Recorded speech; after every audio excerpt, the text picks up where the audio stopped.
Hi, my name is Marc Weisman. Some of you know me, some of you may not. I am the founding and current medical director for the Beaumont Physician Organization. I'm board certified in family medicine and geriatrics. I practice primarily out of the Troy Hospital, but I'm on staff at both Troy and Royal Oak Beaumont. This is my first video, so I hope you'll bear with me. I'm trying to create a novel approach to providing some information to you. This will only be about 5 minutes long, and the purpose of it is to review for you the types of reporting that we have been working so hard on so that you can better understand how to go through the reports that we're providing you. The one in particular that we'll be discussing today is the PCP Fund Summary Report.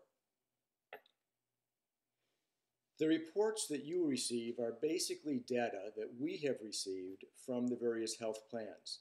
The one we're going to be reviewing is a Blue Care Network report, but this pretty much holds true to all of the reports. These reports are based upon claims made. These are essentially your billing information received and paid by the health plans. So inherently, this data is not necessarily completely correct. We know that there are faults and errors within that data, but it's the best that we have. We at BPO receive these reports digitally, and then, or actually this data digitally, and then we recreate reports based upon the various attributes and rules that we have provided our IT team. I have been working over these last 6 months pretty diligently to try to improve the quality and the nature of these reports, because I believe that the greater your confidence that this information is vetted, accurate, and that we're using it appropriately and fairly, the more likely you are to be cooperative and helpful and not necessarily defensive and or critical of the information we are providing. The goal, of course, is that we hope that we'll be able to work closely with you. You'll work by yourselves. You can hopefully work within your own groups. We hope to improve the communication between primary care and non-primary care, and even between BPO and all of the doctors, using this information to try to find the most cost-effective and appropriate methods to deliver the highest quality of care possible. Okay, so let's go through this Beaumont Physician Organization Blue Care Network PCP Fund Summary Report. What we're going to do is we're going to go over the data for me, for Marc Weisman. The reason I'm going to do that, a couple of reasons. Number one, let's be fair about this. I happen to be an outlier. I am an outlier because the vast majority of my expenses were due to 4 cancer patients, but that's also going to be insightful and helpful as we go through this. You'll find my data on the 4th of 16 pages toward the bottom. Basically, each of our reports is accompanied by a key. The key looks something like this, which essentially defines the various terms that may be somewhat foreign to you. This is mostly self-explanatory, but you're not used to looking at these reports. I remember how confused I was when I first started reviewing these. So basically, if you look at the categories, you'll see the first category there is member months. That is simply the number of members assigned to the primary care physician during that allocated period of time. Covered lives, number of patients. The total claims paid is the total amount of money paid out by Blue Care Network for your apportioned patients. The allowance PMPM is an age, gender, and I believe also severity of illness, although I don't trust the severity of illness all that much, adjusted amount of money that Blue Care Network believes they should have paid during that period of time. To the right of that are 7 parameters. They include the PCP billable PMPM. By the way, PMPM is per member per month. That first category is the money that was actually paid to the primary care practice. The next is the specialist PMPM, the amount of money paid to the specialist office. The next is the ancillary PMPM, which includes various ancillary services outside of the office. That is followed by the institutional inpatient PMPM, which is basically what was paid to the hospital for inpatients. To the right of that is the outpatient PMPM. That is funds that were paid to the hospital for outpatient care. That includes high-tech radiology, emergency room services, etc. To the right of that is the last category, which is the RX PMPM. This does not include GDR, which is the generic dispensing rate, or GUR, generic utilization rate, but rather the amount of money that was paid per member per month.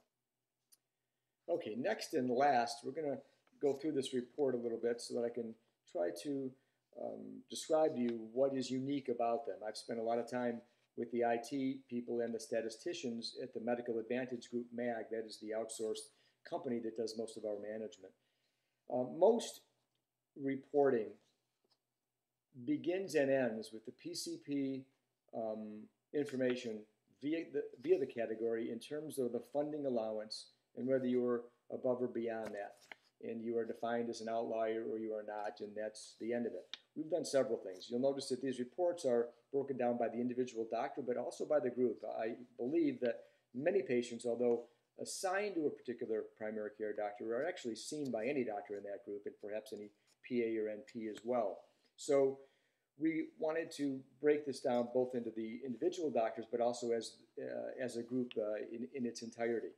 For instance, if a couple of doctors were outliers, but the others were much under what their expenses were allocated to be, the group itself, as a whole, is well within its range, and we're not even going to look at those individual doctors for the reasons that are obvious. There really isn't a problem within that group.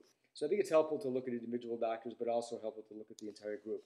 You'll also notice that funding allowance, we have a lot more information here that I think will be very helpful for the individuals and for BPO to focus on the areas where that particular doctor or group seem to be struggling in terms of costs. Does not mean that costs are inappropriate or are unjustified. It just means that there is a clear overage, and we're trying to identify, of course, where behaviors or patterns can be amended to reduce unnecessary expenses when possible. So you'll notice here that for under my name, if you look at the PCP billable report, you'll notice that basically I'm within 2% of what the allocation was. So whatever money has been paid is not going to my office. The specialist report, on the other hand, and you'll see this is actually in pink on your report because that is my worst area, is minus 52%. So I've spent 52% more than the allocated amount to my specialist fund. Now, it turns out in my case, 48% of that was to medical oncologists due to the 4 cancer patients that I had. But nonetheless, it's helpful to be able to identify that so we can not spend our time identify or studying areas where there really isn't a problem. So in that PCP, or excuse me, in that specialist PMPM category, you'll see that the allocation was $60.10. I've actually spent $102.50, and the overage is 52%. And that logic flows throughout each of these categories. If you look at my entire group, which is just one box down, you'll see that my group also has, as most of its overage in the specialist fund, that's minus 44%, you'll see there. Again, the goal of this is so that as individuals we can look at these reports, better understand where that money has been spent.